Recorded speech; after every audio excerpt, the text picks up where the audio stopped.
Hope everyone's doing outstanding. September 23rd, 3:15 on this chop up Monday. S&P's trading in a tight trading range, 0.39%. Kind of put that in perspective. Some of the swings we had, especially last week, seems like a very quiet session, and quiet means no good for premiums. But we'll have to see how the rest of the week plays out. Tomorrow we have the only dissenter from the Fed meeting who voted against the rate cut. She'll be speaking tomorrow, and then we have Powell on Thursday, PCE data. Um, I think is there a revised number of GDP? I have to go look at. Anyway, so I don't really want to talk too much about the SPY. Talked about it this morning on the watch list, 561, 571 or so, kind of that chop range. And then maybe once we get a little consolidation, we can start heading to more highs. But I'll talk about individual names, and I mentioned it on Friday, and I was watching Thursday and Friday. SE and SE I had back in August. It was actually one of my top 5 stocks back in the day. I did my rant on it already, so I'm not going to rant too much about it.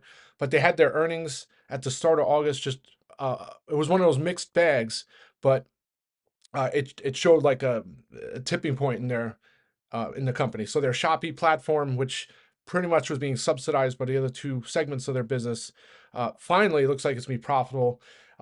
There's just a lot of tailwinds for SE. So I made some nice money on the calls. I went in August. I locked all the August in, and then I went and got September strikes. And sure enough, what happens? I had the last of the 90s expired on Friday, and then sure enough, SE goes over 90 the day after expiration. It's just how it works, right? But needless to say, I was looking to get last week. I passed. I wanted to see.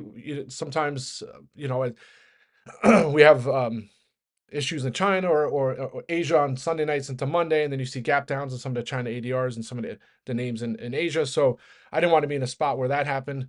But sure enough, it was the opposite. So most of the Asia markets closed higher on overnight. So SE's higher, and then I think there's reports that there's going to be some accommodative measures, more accommodative measures in China.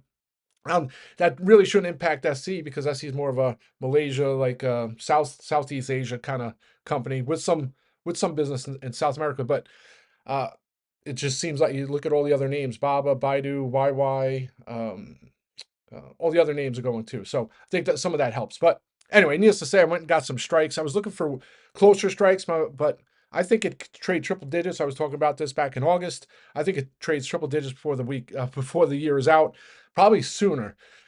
So I went and got the October strikes. I'm hoping to get some out today to cover costs for 100%. They were getting close. Might have to wait till tomorrow, but it got upgraded by a bank, B of A Securities. I took their price target to 95 from 84, 96 to 84, something like that. And I can go on a rant for a while about SE, but I really love the story. I try to compare it. I don't like to compare names, but it reminds me of Baidu back before it went on its 1,000, 2,000, 3,000% run. Uh, and I'm not saying that's what SE's already ran quite a bit. I mean, stock was in the teens and lower a couple years ago, 5 years ago, what have you. But uh, I think it heads higher. And it was 300. Did it go to 300? I think back in the COVID era. But anyway, I think it heads triple digits. Don't be surprised if I add more strikes once I lock in the some of the October hundreds. Past that, I think is earnings. So the premiums are a little higher, so I waited. Doesn't encompass earnings. All right, so that's SE. So some other names I put on a watch list this morning, and Corbis, which is the name that took it on the chin on Friday on the NVO data, which the CB1 inverse agnostic, however you pronounce it, I'm a tongue twister. It has a similar drug that's in the early stages, so it's just in clinical. It's not even in phase 1 yet. But for some reason, the stock got chopped in half because of and it wasn't even like horrible data for NVO. It just was there was concerns with adverse effects, and so they went from phase 2A to phase 2B. I Corbis has 2 other drugs in their pipeline totally different than weight loss, and it's in regards to tumors and cancer. And they had positive data back in January, February, and the stock gapped up and pretty much ran up what I would think would be based on that data, and it gets cut in half on data that didn't cause the run up. So to me, it looks like such an opportunity. Uh, if you look at the fundamentals, and they have $150 million in cash. Uh, let's see if I can pull up what it currently is, because it at the time. Sorry, folks. Usually I have all this in front of me, but I don't right now. Yeah, so it's a $237 million market cap. They have $147 million in cash, but they've been burning through cash. I think they have like a $400 million accumulated deficit, meaning the company, since its inception, has lost $400 million in cash. So it they're not even in phase 2, phase 3 studies yet. So there's gonna be a lot more cash burn. But they do say in their filings that as of the last quarter, they have at least 12 months runway for cash. So I'm not saying they can't dilute, but it just means that they're confident in where they are right now. I look at it, I said, I was looking at the October 30s. I'm like, I might get those October 30s. I might go into November. I just don't know the other names too well, the other drugs in their pipeline. So I was trying to do more research, but I'm looking even at the chart. I don't want to catch a falling knife. So maybe, you saw it I watched it at the open, it was looking great. It sold off down to 1850. And I didn't want to be in a spot where maybe I don't know the story too well yet. But don't be surprised if I add some calls on that one. A new name, not a name I'm very familiar with, so I'm trying to get familiar with it. So that's Corbis. VKTX is doing its typical thing that it does anytime it looks like it's ready to break out. It seems to get me every single time since since the big move in February, March. Broke over 70 on Friday. Looked like it was going to have some continuation today, and then just fizzled. No news, no catalyst.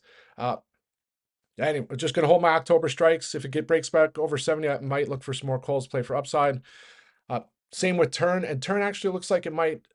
It was trying to get back over $10 here at 2 o'clock, and looks like it's trying to get above that before the close. Still like, not much to add. If it holds 10 and then breaks 1070, then maybe I'll look to get some more strikes there. And then last but not least is Structure Therapeutics. GPCR is one of my top 5 stocks for this year. It had 2 analyst notes this morning. One was a upgrade from Cantor Fitzgerald reiterated their overweight rating. This is going to come up on here. $65 price target. And then Morgan Stanley initiated coverage, outperform rating 108 or $118 price target, somewhere in there. I mean, what's the difference between 108 and 118 when the stock's at $43? But this is the GLP-1 name, and there's been concerns around the adverse effects, but some think the dosage will be part of the solution, and some of the reason why the studies that have come out so far, the data has come out, has shown adverse effects because maybe they can do less. They could do a weekly. They could do whatever. They can work on the dosage part of it to help alleviate some of the adverse effects that are happening with. But don't be surprised if I get some strikes on that. I've traded that one before. I had it into the data back in June when it spiked all the way up to, did it go to 6250? I wouldn't be surprised to see. I talk about all those names in the space: GPCR, Altimmune, Turns, VKTX. They're all possible buyout candidates. So one of them is going to get acquired, and then the rest of them are going to all run up in sympathy. And that's that. Clear Secure reversed lows, hit $32.